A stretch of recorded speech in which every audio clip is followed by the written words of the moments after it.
আমরা বর্তমান বিএনপি সরকারকে বলতে চাই, আমার পার্টির আহ্বায়ক সংসদে দাঁড়িয়ে বলেছিলেন এই অভ্যুত্থানে আমাদের সবার অংশগ্রহণ ছিল।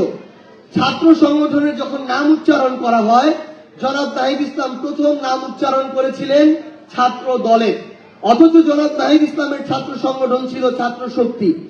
তাহলে এই ধরনের মানসিকতা আমরা আমাদের জায়গা থেকে দেখিয়েছি, কিন্তু আজকে বিএনপির জায়গা থেকে আমরা শুধু এটাই দেখি যে তারা তাদের অংশগ্রহণ ছিল, এটা এস্টাবলিশ করতে চায়। এটা এস্টাবলিশ করার কিছু নেই, আপনারা ছিলেন, এটা আমরা স্বীকার করি, কিন্তু আপনার কাজের মধ্য দিয়ে যদি এটার প্রকাশ না পায়, আমার যোদ্ধারা গিয়ে তার কার্ডটা দেখানোর পরও যদি চিকিৎসায় ন্যূনতম প্রায়োরিটি না পায়, তাহলে আপনাদের এই মুখের কথা বলার চেয়ে না বলা অনেক ভালো।